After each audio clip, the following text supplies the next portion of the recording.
ವಿವಾದಾತ್ಮಕ ಹೇಳಿಕೆ ಮೂಲಕ ರಾಜಕೀಯ ದಿವಾಳಿತನಕ್ಕೆ ತಲುಪಿರುವ ಕೆಎಸ್ ಈಶ್ವರಪ್ಪ, ಶಾಸಕ ಹೆಬ್ಬಾರ್ ಆಕ್ರೋಶ. ಜೂನ್ 23ರಂದು ಮಧ್ಯಾಹ್ನ ಸುಮಾರು 12 ಗಂಟೆಗೆ ಮಾಧ್ಯಮಕ್ಕೆ ಮಾಹಿತಿ ನೀಡಿದ್ದಾರೆ. ತಮ್ಮ ರಾಜಕೀಯ ಅಸ್ತಿತ್ವವನ್ನು ಉಳಿಸಿಕೊಳ್ಳಲು ಹೆಣಗಾಡುತ್ತಿರುವ ವಿವಾದಾತ್ಮಕ ಹಾಗೂ ಬೇಜವಾಬ್ದಾರಿ ಹೇಳಿಕೆಗಳಿಂದಲೇ ಗುರುತಿಸಿಕೊಂಡಿರುವ ಕೆಎಸ್ ಈಶ್ವರಪ್ಪ ಅವರು ಸಂಪೂರ್ಣ ರಾಜಕೀಯ ದಿವಾಳಿತನಕ್ಕೆ ತಲುಪಿರುವುದು ಅವರ ಇತ್ತೀಚಿನ ಹೇಳಿಕೆಗಳಿಂದ ಸ್ಪಷ್ಟವಾಗುತ್ತಿದೆ.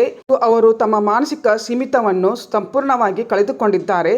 ಅವರನ್ನು ಕೂಡಲೇ ಮಾನಸಿಕ ಆಸ್ಪತ್ರೆಗೆ ಸೇರಿಸಬೇಕು ಎಂದು ಶಾಸಕ ಶಿವರಾಮ್ ಹೆಬ್ಬಾರ್ ತೀವ್ರ ವಾಗ್ದಾಳಿ ನಡೆಸಿದರು.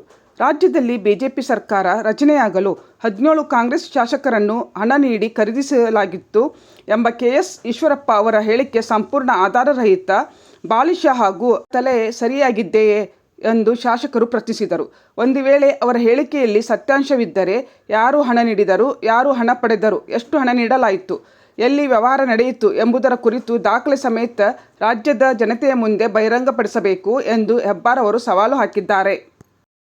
ಕೆಎಸ್ ಈಶ್ವರಪ್ಪ ಅವರು ನಮ್ಮ ಬಗ್ಗೆ ಕೊಟ್ಟಿರ್ತಕ್ಕಂಥ ಹೇಳಿಕೆ ಈಶ್ವರಪ್ಪನವರ ಮಾನಸಿಕ ಸ್ಥಿತಿಯ ಬಗ್ಗೆ ಪ್ರಶ್ನೆ ಮಾಡುವಂಥ ಪರಿಸ್ಥಿತಿ ನಿರ್ಮಾಣವಾಗಿದೆ.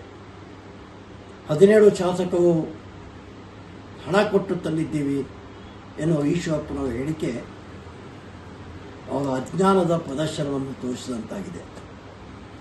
ಈಶ್ವರಪ್ಪನವರು ಯಾರಿಗೆ 17 ಜನಕ್ಕೆ ಹಣ ಕೊಟ್ಟು, ಎಲ್ಲಿ ಹಣ ಕೊಟ್ಟು, ಈ ಹಣವನ್ನು ಅವ್ರಿಗೆ ಯಾರು ಕೊಟ್ಟು, ಯಾವ್ಯಾವಿಗೆ ಎಷ್ಟೆಷ್ಟು ಕೊಟ್ಟು, ಇದನ್ನೆಲ್ಲ ದಾಖಲೆ ಸಹಿತ ಈಶ್ವರಪ್ಪನವರು ಹಿಡಿದೇ ಹೋದರೆ ಈಶ್ವರಪ್ಪನವರು ಸಾರ್ವಜನಿಕ ಜೀವನದಿಂದಲೇ ನಿವೃತ್ತಿ ಪಡಿತಕ್ಕಂಥದ್ದು ಒಳ್ಳೆಯದು.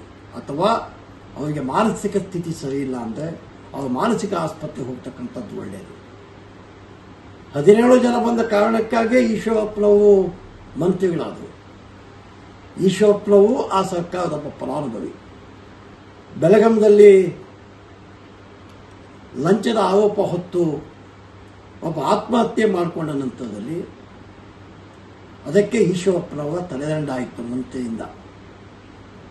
ಭ್ರಷ್ಟಾಚಾರದ ಬಗ್ಗೆ, ಹಣದ ಬಗ್ಗೆ, ಮತ್ತೊಬ್ಬರ ಬಗ್ಗೆ ಮಾತನಾಡ್ತಕ್ಕಂಥ ಈಶ್ವರಪ್ಪ ತನ್ನ ಬಗ್ಗೆ ತಾನು ಸ್ವಲ್ಪ ಆತ್ಮಾವಲೋಕನ ಮಾಡಿಕೊಳ್ತಕ್ಕಂಥದ್ದು ಒಳ್ಳೆಯದು. ಇಂಥ ಈಶ್ವರಪ್ಪನ ಆರೋಪ ಯಾರೂ ಒಪ್ಕೊಳ್ಳೋದಕ್ಕೆ ಸಾಧ್ಯ ಇಲ್ಲ.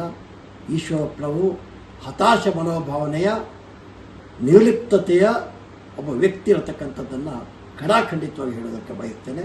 ಅವರು ಒಂದೇ ಸಾಬೀತುಪಡಿಸಲಿ, ಇಲ್ಲ ಸಾರ್ವಜನಿಕ ಜೀವನದ ನಿವೃತ್ತಿಯಾಗಿ ಆಸ್ಪತ್ರೆಗೆ ಹೋಗಲಿ.